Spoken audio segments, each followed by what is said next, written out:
Si los participantes pudieran, sean tan amables de confirmar la transmisión en YouTube, por favor, que en teoría ya está transmitiendo.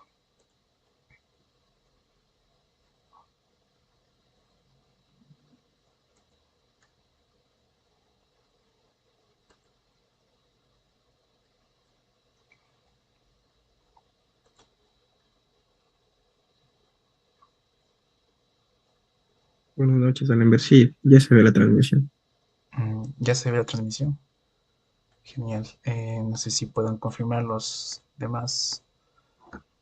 Con todavía un poquito de retraso, me parece, con unos segundos. Entonces,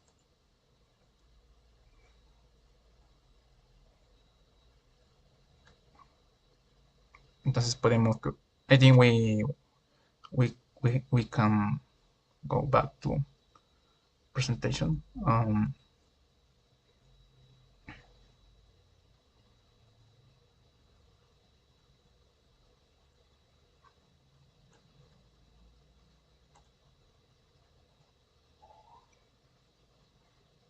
Okay, I think we can carry on. Yeah, okay. So on the next slide, here are some examples of successful exploration teams during my generation. And as I mentioned, some companies or exploration teams are more successful than others. And generally the reason for that is the exploration manager who leads the team. And so in these four examples, two of them are Australian companies, and then which is Western Mining and Newcrest, and Anglo-American, essentially British, and Randgold, which was Africa focused. And so what I'm trying to illustrate here is that during a period of between anything from 10 to 30 years, these exploration teams made several discoveries. If we go to the next slide, we can see that here's a list of the discoveries, and quite often it was multi-commodity, and quite often it was in more than one country.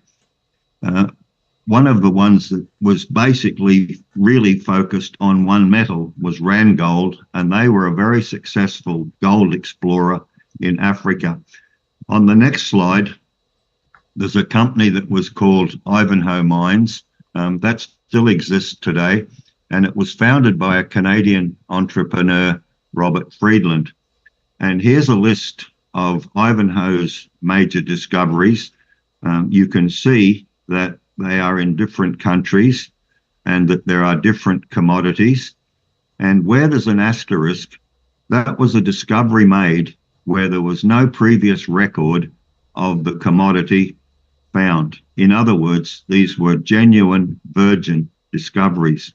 And out of that list, 7 of those were virgin discoveries. So this was a very successful company. Next. One of the fundamental criteria for exploration success is a time frame. Typically, a 10-year business plan is required to optimize the chances for success. Many companies raise some money, they have enough money for 3 years, they spend their exploration money, and they haven't been successful.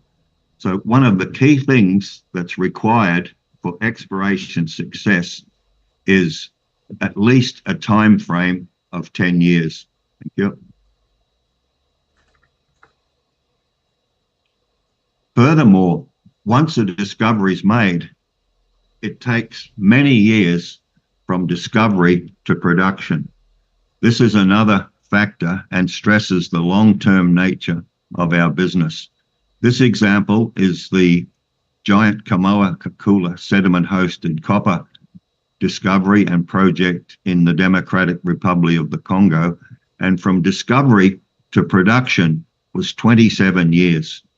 So not only do we need to have a long time frame for exploration success, development time frames are typically even larger. Thank you. I mentioned Randgold as the company that was gold focused in Africa. This was very successful. And part of the reason for that was the philosophy and direction of the exploration manager, Mark Bristow.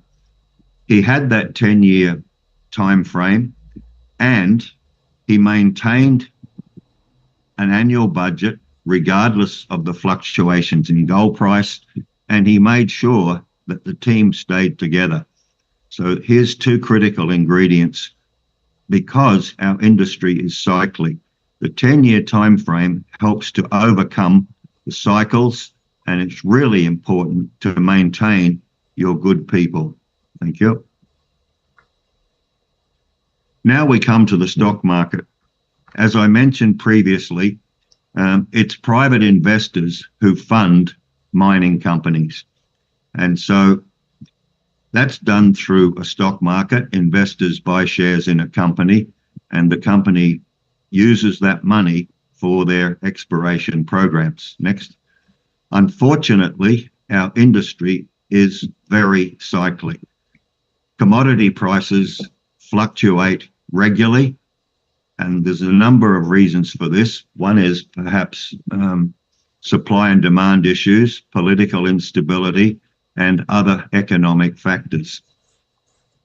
The next slide shows an example of this cyclicity. We're missing one slide here, I think. Just go ahead a couple, please, Delimba. Is okay there? One more. Yeah, there's a slide. Go ahead, one more. Yeah, this is the slide I wanted to show.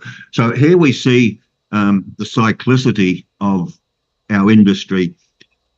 The upper blue parts of this chart show the periods when metal prices are high and our industry it's well funded, and this is when discovery periods generally occur. But for every high price, there's the low prices in commodities, and they're shown in red. And as you can see from this slide, it really is cycling. And this has been the case for the last several hundred years. It's simply trading and supply and demand issues. Go back 3 slides, please. So here's the good times. This is when commodity prices are high, companies are well funded. It's very easy for geologists to get a job. You could take your friends out, have a nice bottle of wine for dinner or lunch. You've just bought a new car and you're thinking about a boat, and you've invested in some nice real estate. So this is the good times, but for every good time, it's followed by a bad time. And as we can see on the next slide. So during the bad times, we've had to reduce our entertainment budget.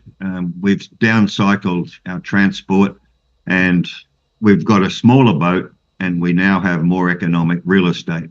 Next. The toughest time in my career was the period 2013 to 2016. It was very, very difficult to raise money. It was almost impossible to find a job as a geologist. Thank you. Next. And so around 2016, we were just beginning to come out of a major down cycle, and then a couple of years recovery, and then we ran into the pandemic. And that was disastrous for the exploration business, because very few of us could actually travel to the field. And so if you look at the ups and downs on this chart, the next 2 or 3 years should be the beginning of a major upcycle, which is great news for students or young professionals who will graduate during this time. If we look at these cycles, the next 5 to 10 years should be a major growth period in our industry. Next, please. So here's some examples of very successful self-made entrepreneurs. All of these gentlemen have founded extremely successful mining companies. They've done this through entrepreneurship, and every year in May, there's a conference in Vancouver called the Sprott Conference. And at this particular conference, these five gentlemen they constituted a panel, and a question was asked to them, what's the reason for your serial success? And every single one of them basically said it wasn't about them, it was around the people, it was about the people who were around them and the teams they had. So this was a very interesting comment, because rarely is a discovery or a company very successful just based on one person. It's always a team effort. Thank you. Now I'd like to say a few words about mentorship, because I believe this is absolutely critical, not only for our industry, but any profession basically. But mentorship, I believe, is really, really important. Next. So, as an example, in my career, when I graduated in 1971, it was right at the end of a major boom. And so it was a down cycle, and it was almost impossible for me to find a job. I'd graduated and I couldn't find a job. So eventually I took a job as a field assistant working for a company called Anglo American in Papua New Guinea. So I went to Papua New Guinea. I'd graduated. I worked as a field assistant. 6 months later, I was hired as a geologist. However, I was working on a porphyry copper project, and there were two serious problems here. Next. The first one was that I had no idea what a porphyry copper looked like, because I hadn't had any training in that field of geology. And secondly, the company that I was working for, they had no idea what a porphyry copper deposit looked like either. And so I was working in the jungle, and I had really no idea what I was supposed to find, and I had no one to help me. There was a very good textbook about porphyry copper deposits that I had. It dealt with North American deposits, which had very little relevance to the East Pacific deposits. So this was a serious issue early in my career. I basically wasted the first 3 years of my career. Next. And it wasn't until I was able to attend a workshop on porphyry copper deposits on the island of Bougainville in Papua New Guinea. This was conducted by a highly experienced American porphyry copper geologist whose name was Bill Lacey. And so in 10 days of this field workshop, I learned more in 3 years than I had before. So this was really a game changer for me. At least now I had some idea what I was supposed to be looking for. Thank you. There's been really working with young people, it's critical that they receive mentorship. And this is an example from a project in the Philippines. So here I am with a team of young Filipino geologists, and we're drilling on a porphyry copper gold project. And once we started to intercept good mineralization, next slide, which turned out to be a significant discovery, this young team knew exactly what the relevance of the drill core was as it was coming out of the hole. So they knew what to look for, and they recognized what was important thanks to mentorship earlier in their career. Thank you. There's been two important mentors in my career subsequently, and one of them was a very, very highly respected and well-known Peruvian mining engineer, Don Alberto Benavides, who founded Buenaventura. And after Papua New Guinea, I was going to be working on epithermal deposits in New Zealand. Once again, I really didn't have any idea or concept of epithermal deposits. And so I was looking at a copy of Economic Geology, and it dealt with, or it had many thematic papers about the epithermal silver deposits in Peru. So I thought to myself, if I could get to Peru, maybe I could see some of these deposits and learn about epithermal geology. So I wrote a letter. Bear in mind, this is in the late 70s, long before cell phones. And so I wrote a personal letter to the president of Buenaventura, asking if it might be possible, if I came to Peru, could I visit his mines? Much to my surprise and delight, about a month later, I received a handwritten reply from Don Alberto, and he said to me, if I come to Peru, he could arrange for me to visit some of his mines. So to fast forward, I had enough time accumulated that I could take a month off my work. So I went to Peru with my backpack. I met Don Alberto, and he arranged for me to visit all of his mines. A wonderful, wonderful gentleman, and he took interest in the younger generation and created the opportunity for me to learn about epithermal deposits. Not only that, he later arranged for me to visit some of the big porphyry copper deposits. And so this is one of those moments in time, and you'll all have them in your career, where there's a game-changing event. And thanks to Don Alberto, he really changed my life and my career. So it's important for, as young people, you seek and listen to or identify mentors. And for my generation, it's equally important to provide mentorships and opportunities for the next generation. Thank you. Another example is was a gentleman whose name was Jack Thompson, and I later worked for an American company called AMAX. Jack was my immediate boss, and he was a wonderful geologist, highly experienced. He actually discovered the Bougainville porphyry copper deposit, and also the 80 million ounce Lihir deposit early in his career. And he taught me how to prospect from the air. But Jack was a real geologist. He had a lot of ability to think laterally, and he had almost no time for any bureaucracy. He was a field geologist. Next.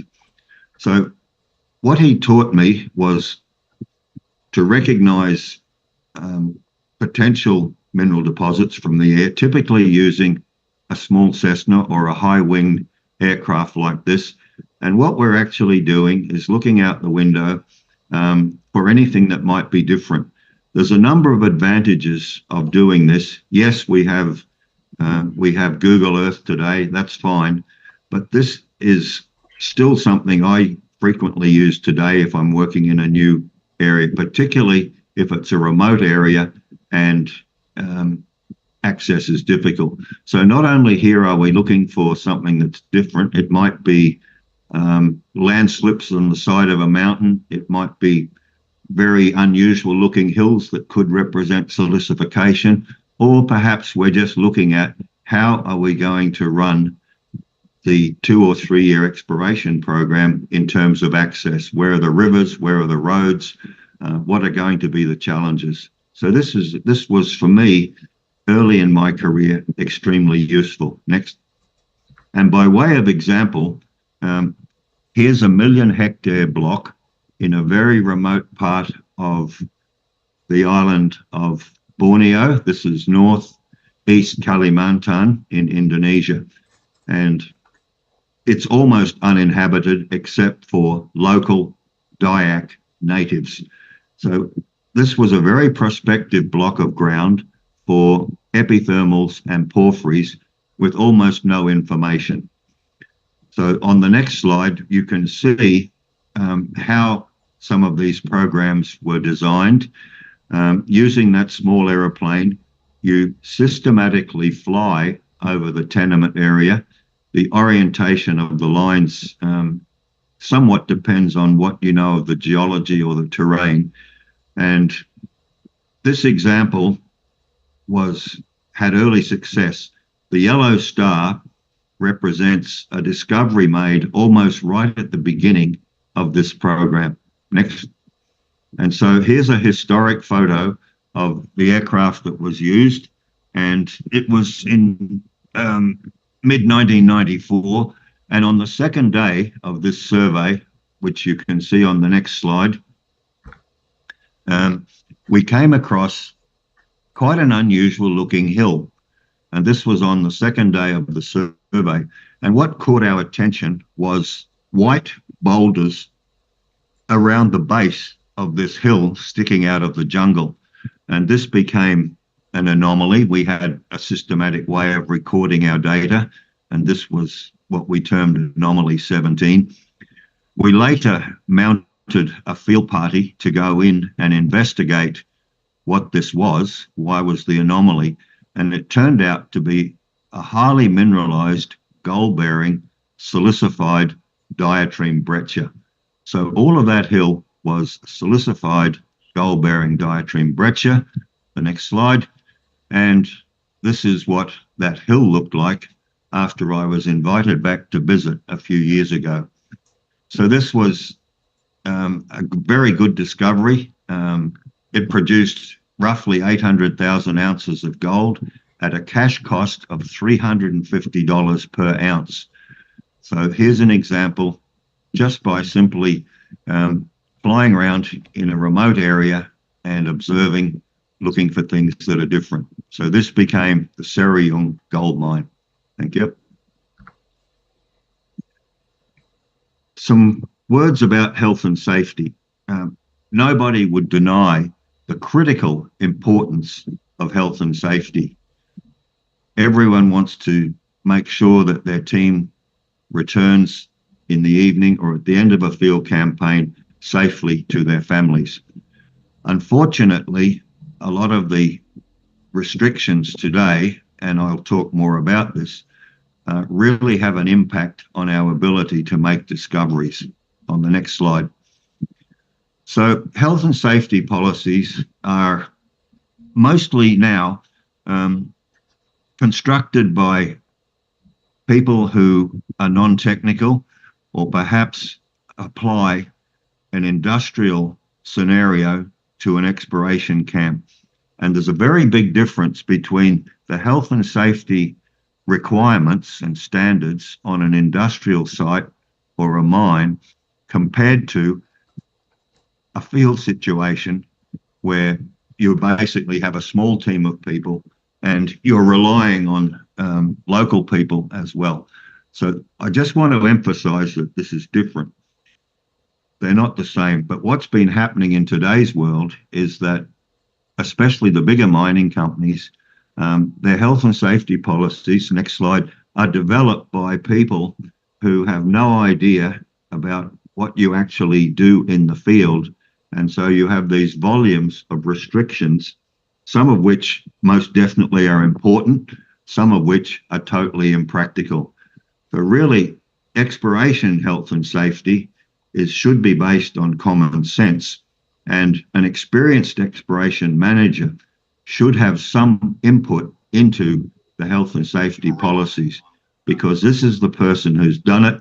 He knows what's safe, and he wants to ensure, absolutely wants to ensure, the health and safety of his team.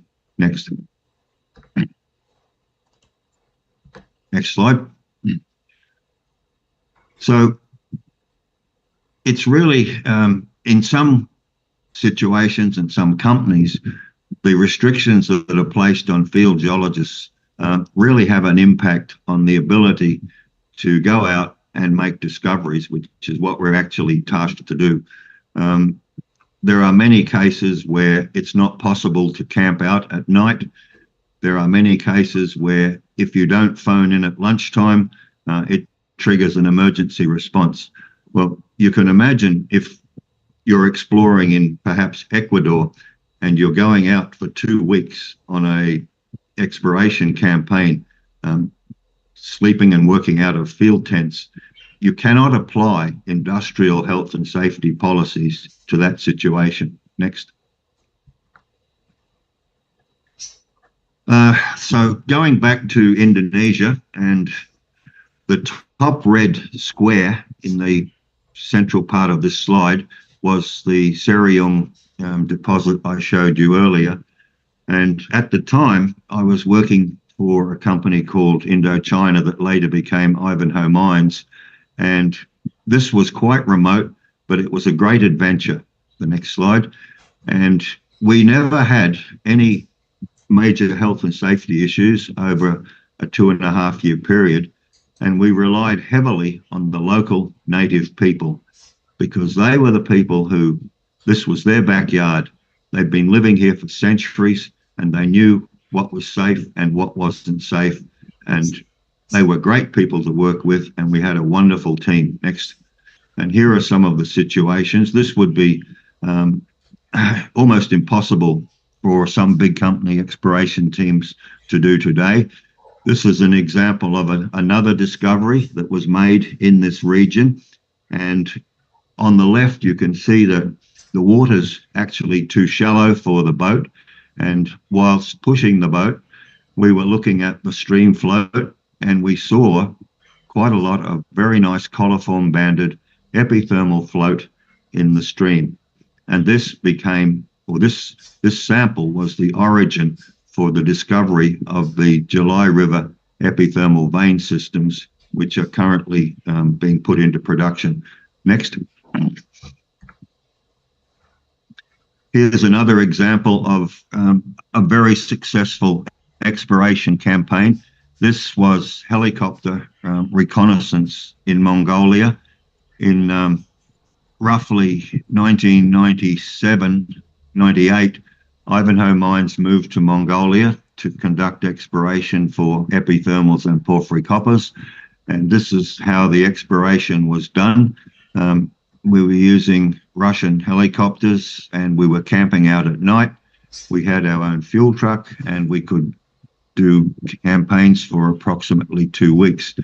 There is absolutely no way a big company exploration team could do this because the aircraft has to be internationally certified. There has to be 2 pilots and there has to be a twin engine helicopter. So this would be absolutely impossible. Next. Here's another example. Ivanhoe was exploring in northern China, in Inner Mongolia, for approximately 2 years, and many discoveries were actually made. Subsequently, because of regulations in China, it became difficult to continue the program. However, a big company later approached me and wanted to engage me to assist with exploration for them in the same area that Ivanhoe had been working. And so once we sat down and started going through the data, I explained how we were doing our exploration, typically going out for 2 or 3 weeks and camping out, as you can see here. And instantly, the geological team that was going to be doing this said, unfortunately, we can't do that because we have to stay in a hotel every night. Well, the nearest hotel to this area was 250 kilometers away. So clearly that wasn't going to work. The next slide. Another interesting discovery that was made by Ivanhoe was in central Myanmar, and this was a grassroots virgin discovery of an orogenic, very high-grade gold system, a number of veins in an area where there was no previous record of any gold or exploration. And in the early days of this project, we engaged local people and elephants for transport for our supplies and samples and portable drills. This too, I think, would be very difficult to do in a big company scenario. However, these are the kinds of adventures that at front-end exploration you're able to enjoy. Next. And this is one of my favorite slides in terms of exploration. This gentleman here, Slava Zagoskin, he found the Kupol high-grade bonanza silver gold deposits in the Russian Far East. And you can only take one look at this guy and how he operates, and you'll know that this guy is going to make discoveries. This too would be impossible for a lot of companies today. Next. So one of the things that really stifles successful exploration is micromanagement. Those 5 gentlemen in that panel that I mentioned that were highly successful, they relied on their teams to get on with the job. Ivanhoe was one of those groups, and there was zero micromanagement from the board. Once you provided your program and budget and the rationale for doing it, you were allowed to get on and do it. And so this is critical for exploration success. Next. AI. AI is in the news a lot these days. I think it's fantastic. It has enormous implications for data processing and exploration in general. However, it's only as good as the quality of the data that's put into it. It's definitely not a silver bullet, but it is another useful tool. But I'll stress again, it's only as good as the data that's put into it, and that data needs to be based on quality field work. Next. So this slide basically speaks for itself, and it just reiterates the fact that the data that's used has to be quality and based on field work. Next. The HR departments. This is another issue in big companies, and it becomes an issue when the human resource department are totally divorced from the people that they are meant to be looking after and providing for. So there's a disconnect in a lot of companies between people in head offices who've never been to the field and are providing policies for the field geologists. This really, the HR in exploration companies needs to have input directly from the exploration manager. And that way you have a successful communication between the HR department and the people in the field. Next.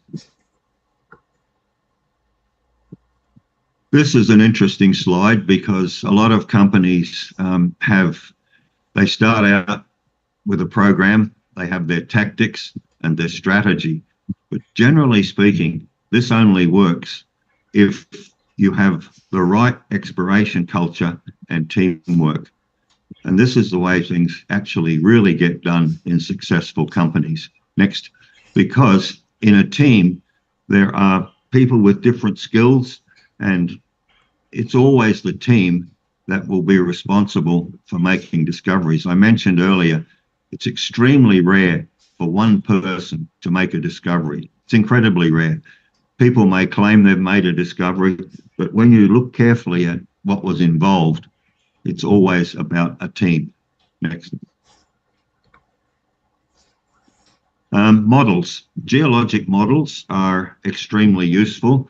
However, they are only a broad guide. And so it's important to always keep an open mind. That model in the center is Dick Silito's porphyry epithermal model, which is an excellent model. It is indeed very useful. However, most deposits, whilst they have a few common characteristics, they also have differences. And so it's most important to keep an open mind. Next slide. And look, the ability to think laterally is critical, because whilst you see something that kind of fits a model that you might have in your mind, there will be differences, and it's often recognizing those differences that actually makes the discovery. Next.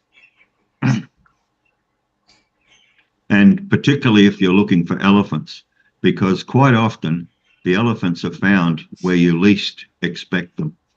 One example, and there are many, would be the discovery of the Oyu Tolgoi porphyry copper deposit in Mongolia. Many porphyry geologists, senior ones, were of the opinion that the only big porphyries would be found in the recent island arcs, i.e. the Andes. Well, in fact, some of the world's biggest porphyries are in lower to mid-Paleozoic terrains. Al-Malik in Uzbekistan is probably one of the largest porphyries, and that's Silurian. Oyu Tolgoi is late Devonian at 370 million years. So don't be afraid to lateral think completely, because that may turn up an elephant. Next. This was one of the founding gentlemen of economic geology, the society, and he was a very famous and well-known American geologist. And he basically said that a geologist is somebody who has a curious mind, uses science, and then applies that into the field. So science is great, and we benefit a lot from research, no question about that, but it has to be applied or be able to applied in the field. Next. So here's some closing remarks, and you can just scroll down those, please, Delemba. These are, just keep going, please. These are my bullet points, I guess, or what I think is required for successful exploration. So we need motivated individuals led by a highly experienced manager who has both technical and people skills. And this really gets back to teamwork. There has to be effective communication with the manager, the exploration manager, and the company board of directors, because these are the people that provide the funds. We require appropriate health and safety policies and common sense, field programs, and then we get back to timeframes and budgets. So in really simple terms, the next slide, here's what it sums up to be. And those are self-explanatory. Glass of water here. So next, thank you. So what I'd like to do now for the next few minutes, I've put together some slides which I hope might be useful for your own careers if you are looking at an exploration career, and perhaps geological sciences in general. This is by far the best website to go to if you want to find out anything about a mineral. It's totally comprehensive with photographs, and it's just a great site for any research about a particular mineral. Next. Something that I think is very important, and I'd like to ask you what this is. It's clearly a white rock, and it's got a faded label on it. So we really can't tell much just by looking at this rock. On the next slide, if we cut this rock, this is what we see. And so there's the rock on the left, and there's a cut slab in the middle. And now we can see that this is a coliform banded epithermal. It has adularia or voids after adularia, and this is actually high-grade gold ore from the Sleeper mine. Next. Here's another example. This is a piece of drill core. It looks like some kind of perhaps monzodiorite. It's a felsic intrusive. Now, if we take this same piece of drill core, which I did, and we're going to slice it in half down the C-axis, next, here's what we see. So that's the same piece of drill core, and then once we cut this, we can see that it has beautifully developed unidirectional solidification textures, which are indicative of a cupola. So just by cutting this rock, we can see so much more. And the next, I think I have one more example. Yes, this is from a weathered outcrop in a diatreme district in the southern Philippines. It's an area of high-grade, small-scale gold mining. So just looking at this, it's hard to tell much. But if we take a piece of this and we cut it, next slide, you can see so much more. If we think about the check boxes for breccias, okay, this has got clasts of different composition. The clasts are mostly quite rounded. There's a high matrix to class ratio and a lot of rock flour, and hence this may be a diatreme breccia. So just by creating a flat surface, we can make much better interpretations of our outcrops. So one way to do this next is if you're working in a tropical terrain, such as Ecuador, Colombia, Papua New Guinea, if you don't have access to a diamond saw, probably the local people in the village, they use bush knives, and to sharpen their bush knives, they use grinding stones. So in the course of your mapping, if you collect a suite of rocks, and this might be rock types and or mineralization, whatever, it doesn't really matter, you can take these rocks and look for the flattest surface on an individual rock. You place an X with your marking pen, and then with your rocks that all have an X, you take them down to the local village and you discuss with the headman or the person in charge that you would like somebody, you would pay somebody to use the grinding stone to remove the X. And that results in a nice flat surface that you can use for interpreting your samples. It's very simple, it's very cost effective, and it works. So this is what I call the poor man's diamond saw. Very effective in tropical exploration if you're in a remote area without access to a diamond saw. Next. And what one can do with all of these cut slabs is make what's called, or I call, a rock slab library. And so here you have all your cut samples from your exploration program. And this is an example from a large exploration project in central Mongolia. And there's several benefits for doing this. One is at the end of a day, over a few beers perhaps, you have your exploration team and you're all discussing the geology, the rocks. And secondly, if you have incoming members, which happens all the time, you can quickly orientate them. And so everyone is calling apples, apples, or the same rocks, and alteration terminology is continuous throughout the program. Next. So here's a couple more examples. And this is another exploration base. And here's a lot of the intrusives all slabbed. And this was very valuable for group discussion and bouncing ideas around. Next. The next example, I believe, is this is the historic situation. And this is from the Climax molybdenum deposit in Colorado. And in the 1970s, AMAX, who operated this mine, were the forerunners of exploration for porphyry molybdenum deposits. And way back then, they had this same philosophy.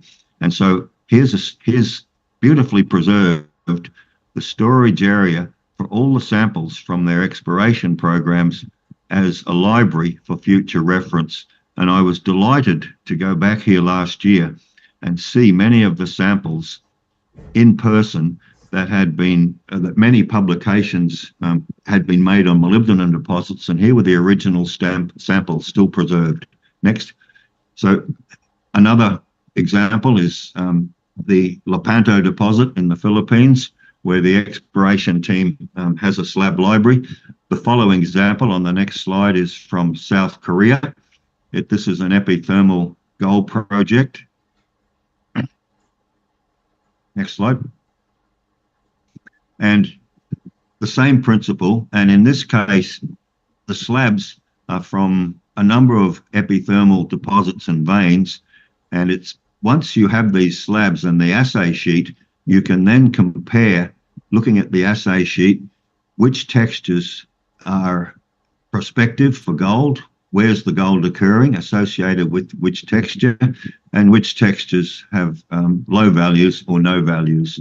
So for epithermal exploration, this is also very, very useful. Next. And there's a recent discovery in New South Wales of mid-Paleozoic epithermals, and it's really pleasing to see that the exploration team there are doing exactly as what was shown in the previous slide. So they have all these slabs of their epithermal rocks and textures, and they know which are the appropriate textures or which are the prospective textures and which ones aren't. Thank you. Next. So networking, this is absolutely critical for our industry because by networking, we interact with professionals of all experiences and ages and many different companies. And one of the best ways to do this is at workshops. Pardon me, workshops and conferences. And this is an example of the Prospectors and Developers Association of Canada meeting, or PDAC. This is held at the end of February, early March every year in Toronto, and up to 26,000 delegates come to this. I've attended this regularly for the last 20 or so plus years, and these conferences have great core shacks. Companies have excellent displays of their projects and rocks to look at, and you get to meet a large number of people.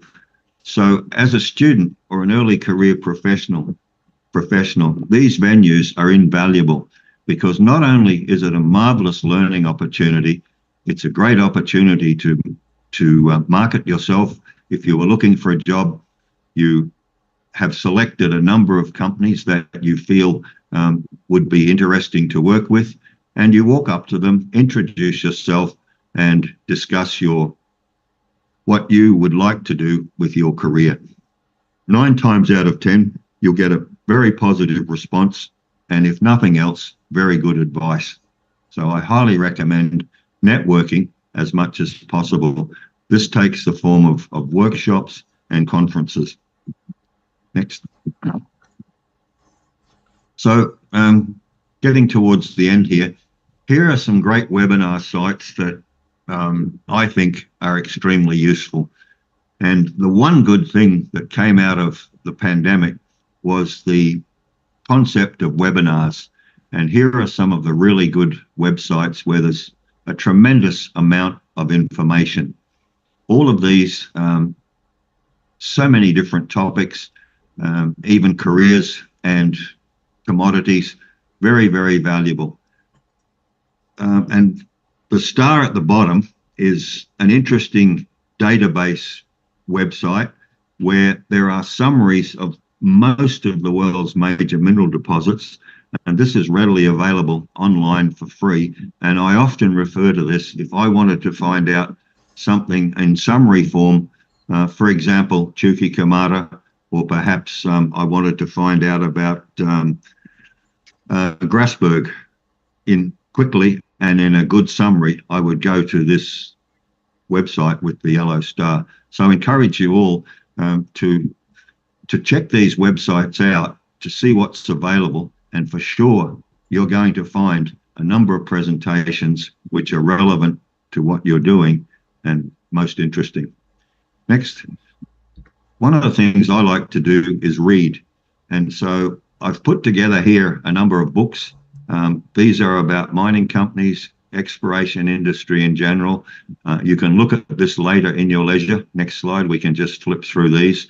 So many of these are really inspirational reads. Some of them were written some time ago, but the concepts are valid today, and it's fascinating to read about the careers of some of these people. One I really enjoy is up there, second on the upper left, The Diamond Seeker. This is an amazing read about a lawyer who became a geologist and found, by lateral thinking, one of the elephant giant diamond pipes in Africa. Next. More books about companies, people. Very, very good when you have some spare time. And finally, the next page, I think, is some more of these, and I put some in here. The yellow stars are biographies of successful geologists and their adventures. So these are very good reads. And the red star, and this is something that was published recently, it's available online, it's free, and it's essentially the biography of Dick Sillitoe. Most of you would have heard of Dick, and without question, probably one of the most successful exploration geologists, certainly of my generation. And this is a fantastic inspirational read for any of you that might be interested in an exploration career. Next. The final book that I highly recommend is this one. And in terms of field geology, this is by Mike Searle. And over a period of years, he mapped a very large section of the southern and eastern Himalayas. It's a fantastic volume, and it's just full of amazing geological field photos. So highly recommended. Next. So in your, most of you, I gather, are students at various levels. There's a lot of different options you have for your careers, and some of you, no doubt, are seriously thinking about this or starting to think about it. Some of you may already have made decisions, although that may change later. Next. So there's many different fields in economic geology, but the perception of geologists varies greatly. This, I think, is some of the things that perceptions. Me personally, I like the one on the bottom right. It's mostly what I actually do in some of my spare time. Next. But here's some career paths, and there's many. These are just a few. So it's not just about exploration. All of these are integral parts of the mining industry, and in particular, some of them now are becoming really important, and lots of opportunities in things like geometallurgy, environmental too. There's many. So take your time when you're thinking about a career. If it's possible to do an internship, that's excellent, because it gives you an insight as to whether you might have chosen the correct career path. But what's critically important, I think, well, I know, is if you're not enjoying what you're doing, don't do it. Change.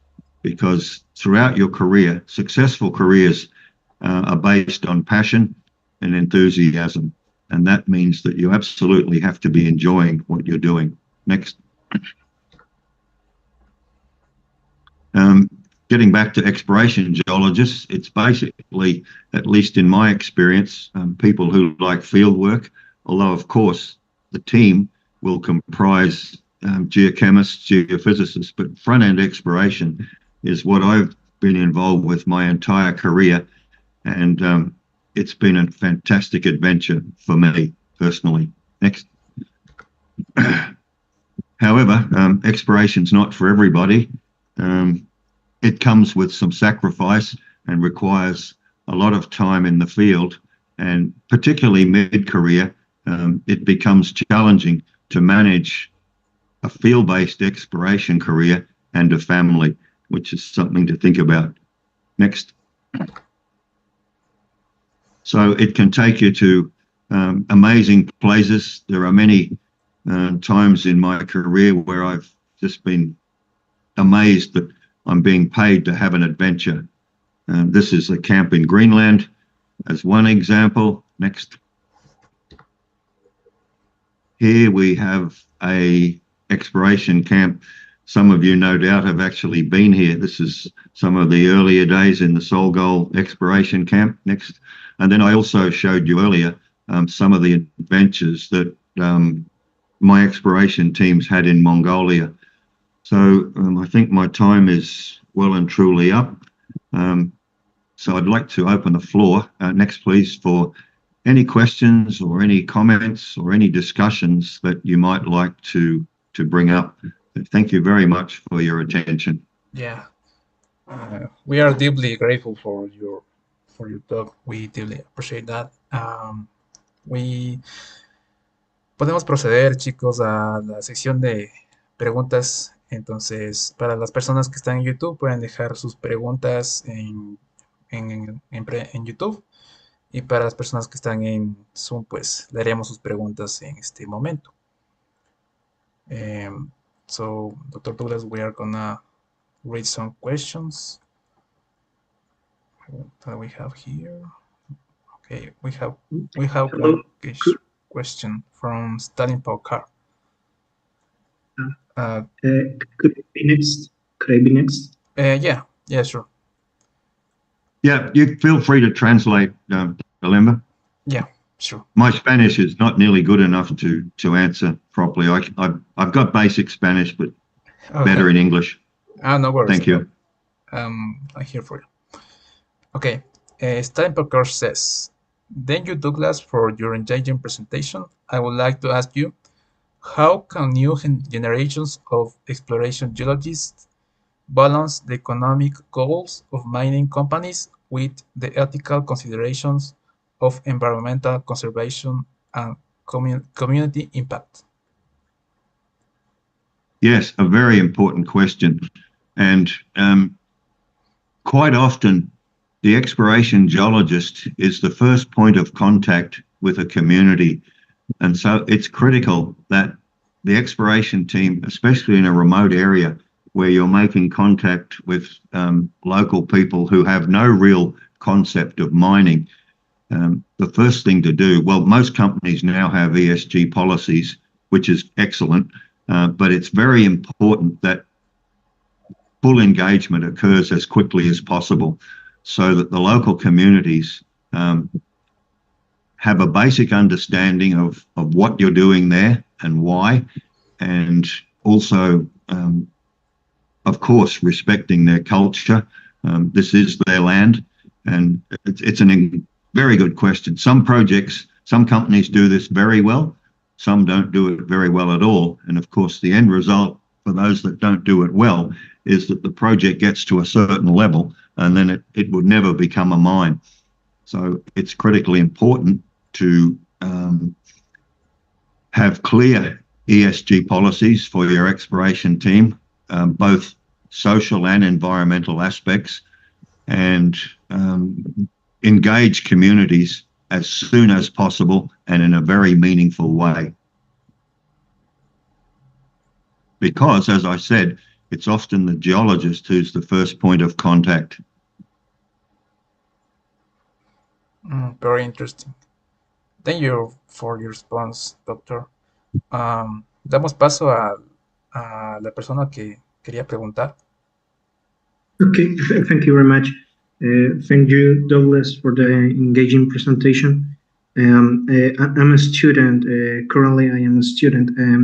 I want to work in the field of petrography and field exploration. That's what I like the most of my career.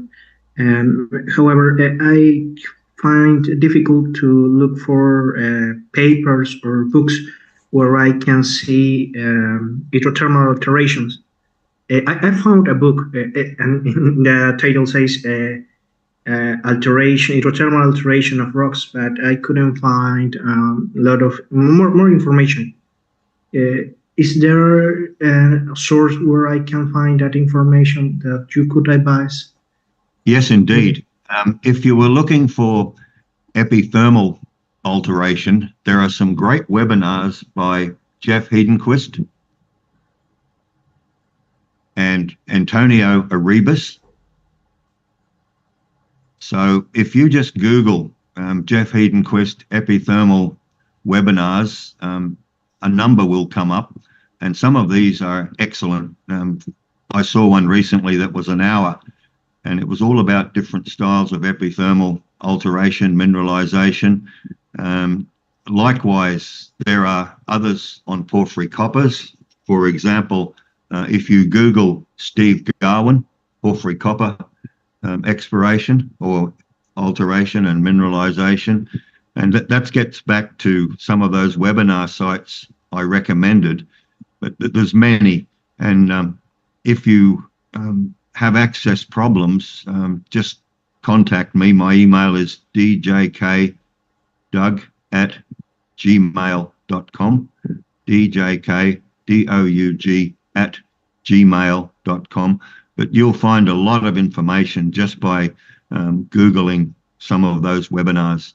Jeff Hedenquist, epithermal systems, Antonio Arribas, epithermal systems, Steve Garwin, porphyry coppers. There's many. So that would be a very good place to start. Excuse me, Douglas, I'm sorry for interrupting you, but Antonio is here. Antonio Arribas is here with us. Oh, what a pleasure. Oh, that's great. Hi, Antonio.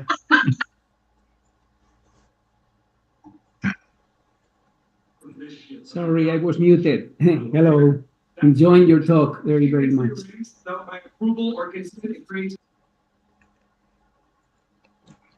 What a pleasure. We have two legends here.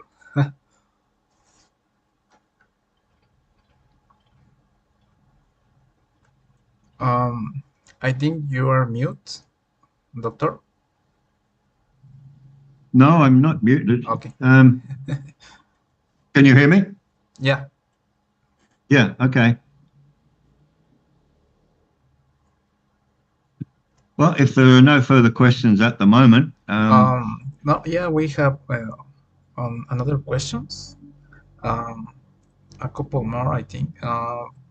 We got a question from John Bolaños. Maybe he is around there. He can just ask a question. Well, thank you very much. First of all, congratulations to Mr. Kirwin. It was very good to share with us all of your experience in exploration around the world.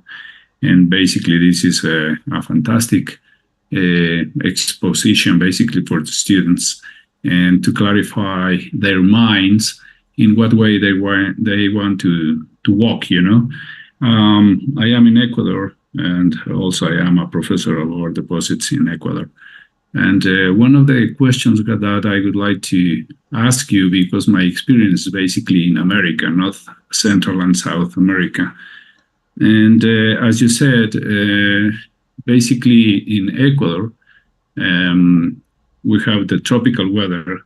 And one of the main obstacles that we are finding for the exploration is the vegetation, because we have jungles here.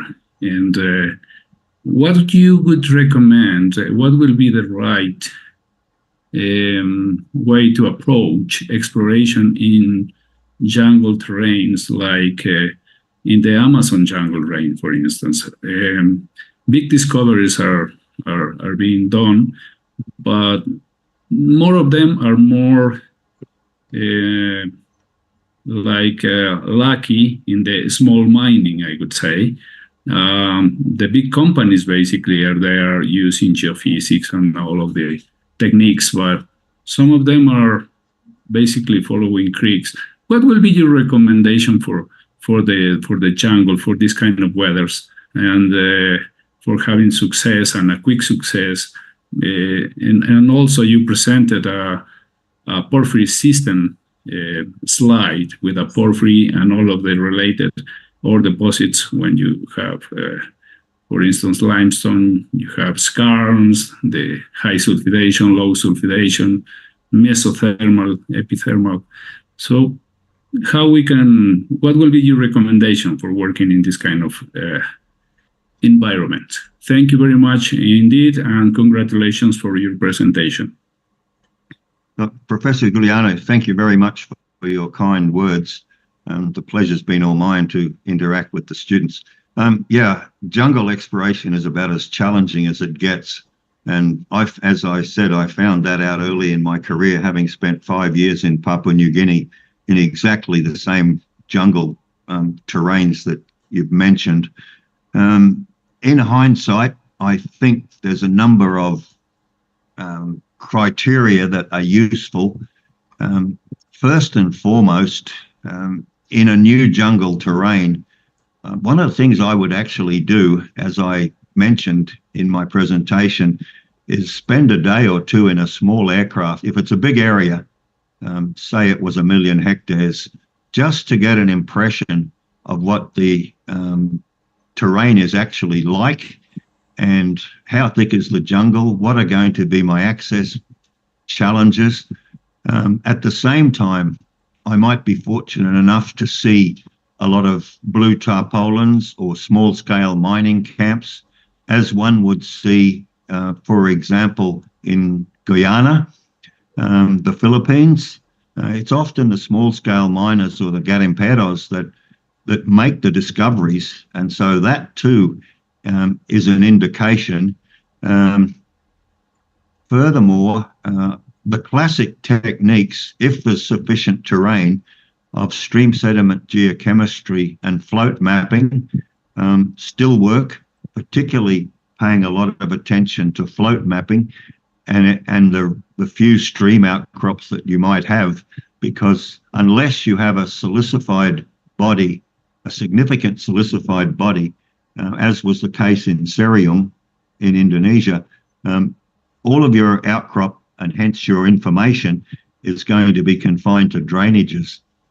Geophysics on a broad scale over a big area, of course, is very valuable, and there are discovery case histories of airborne geophysical discoveries in remote jungle terrains. It's a number of things that come together, but first and foremost, really, you have to be in there on the ground. Geochemistry and the classic techniques of geochemistry, stream and soil geochemistry combined with geophysics still seem to work effectively for porphyry exploration. Epithermal exploration is more challenging in that the footprints are much smaller, but once again, you might see small-scale miners or garimperos panning gold. These people are great prospectors. I was recently in Brazil, where there's been some interesting intrusion-related gold discoveries, and they basically were made by local prospectors, illegal miners, making the discovery. But you're quite right, it's very challenging exploration in jungle terrain such as much of Ecuador and elsewhere. It takes time. To make a discovery early would be highly unusual. Generally speaking, you're exploring an entire region, and that gets back to time frames I mentioned earlier. Perhaps 2 or 3 years may not be enough. Desert terrains are equally challenging. Once again, there's not a lot of outcrop, and in the case of Oyu Tolgoi in Mongolia, there was only one small outcrop that represented the entire porphyry copper system. And my exploration team, Ivanhoe didn't find Oyu Tolgoi. We found Hugo Dummett later. BHP found Oyu Tolgoi. But Ivanhoe spent 2 years of helicopter reconnaissance prospecting before we identified a project that we felt was sufficiently interesting to invest in. So that's possibly a long-winded answer to your question, but they're my personal thoughts.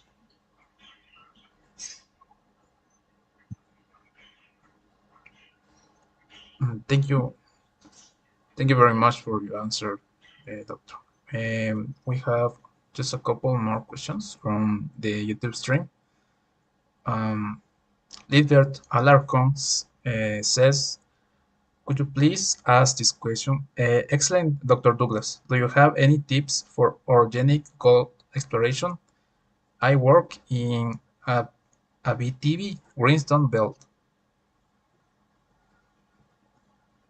Yes, there are some fantastic webinar presentations on orogenic deposits by many different well-known geologists. Francois Robert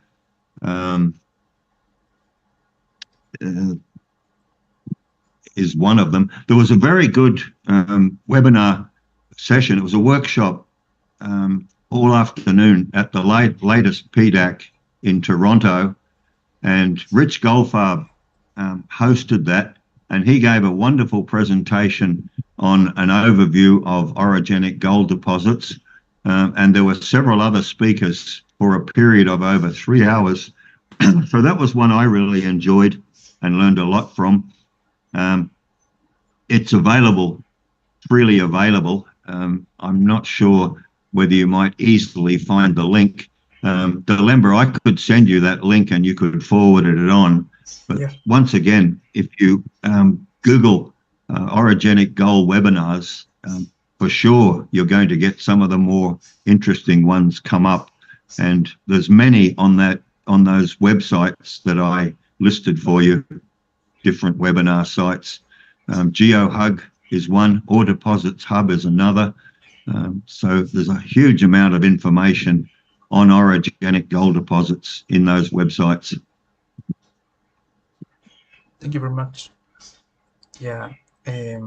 Well, just Juan Palacio says, ask for something similar. I think we can share the slides so they can review deeply later about. He Yes, asked please. about the And I'm yeah. happy to communicate with any of the participants, regardless of what your questions or comments might be. So once again, my email, or you have it, Galemba, you can distribute it with all the those that would like a copy of the presentation. Please add my email. Yeah, I'm going to provide it with that. We have a question from Oscar Foreros. He says, hello, Douglas. I am part of the small group of geologists in Colombia that has a bit of knowledge of normative and ambiental rules for the exploration and mining development. I want to know of your big experience if the IA for exploration with remote sensors are applicable for tropic zones like Colombia, and how effective it's been now. Yeah, I personally haven't been involved in any IA programs in research. However, there are several companies that specialize in this, and I would recommend to look at their websites. If you just Google AI mineral exploration, BHP in particular are paying a lot of attention to this, and I think it's, as I commented earlier, it's extremely useful and can be very valuable.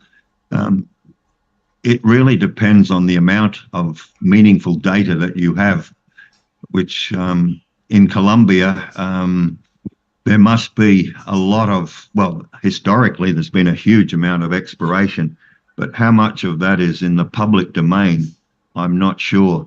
So firstly, you would need access to a large amount of meaningful data to apply it. It may be extremely useful, but it would only depend on the amount of data and the quality of data. So I really can't comment beyond that, unfortunately. Oh, no worries. Thank you very much. We finally have another question from Javier Reyes. He says, what alterations show the way to a porphyry?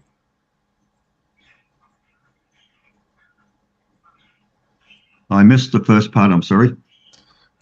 Yeah, he says, what alterations show the way to a porphyry? What? My hearing's not that good, I'm sorry.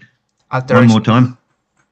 What alteration is useful for porphyries? Oh.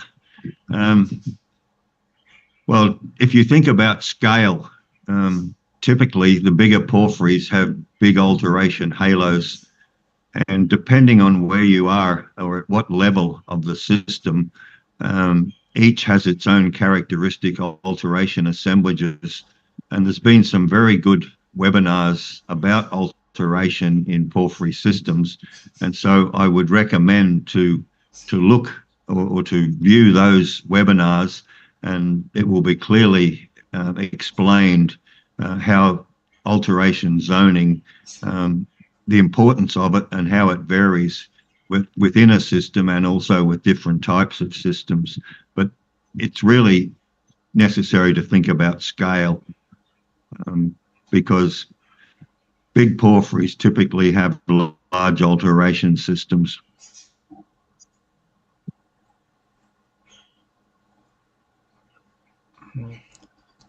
Thank you very much. Do you mind if I ask another question? Yeah, I think we can. Okay, thank you very much. I have samples of what I think is molybdenum porphyry, but I know it has to be more research. It's just merely sample. But I would like to know more about the porphyry climax type. You said you had experience, Doctor. Is there? I know the source of rocks have to be more differentiate than copper porphyries. But I would like to know a texture advice, how I can recognize it, if it's so. If I understood the question correctly, how to differentiate between molybdenum porphyries and copper porphyries, is that correct? Yes, this is. In Yeah, texture. okay. Yeah, there's a spectrum of molybdenum porphyries that range from the so-called climax Henderson models, which occur typically in a rift tectonic setting, characterized by molybdenum tungsten assemblages. And then there's another group of porphyries in some of the continental settings that have molybdenum and some copper. Some examples in Nevada, for example, and perhaps also BC. And then there's the copper dominant porphyries that have molybdenum, which are more akin to some of the island arcs or the Chilean models, for example. So they tend to have different tectonic settings depending on which type you're looking at, different element associations, and what else would you use? They relate to different chemistry of the progenitor intrusions as well. The climax type ones are much more felsic, whereas the copper moly ones, of course, are more calc-alkaline. So it really depends on how you classify a moly porphyry and what type it might be. And then there's a spectrum of all of them. So, yeah, it's a pretty open subject, actually. But molybdenum, looking for a molybdenum porphyry in today's world is probably, there's no shortage of molybdenum in terms of a metal. And so it's probably not a great attractive target. Whereas a copper porphyry that has a molybdenum byproduct, such as many of the Peruvian and Chilean porphyries, that helps with the economics. But in terms of porphyries, the best ones to find are the gold-rich copper ones, because with both those commodities in high demand, they can be seriously economic.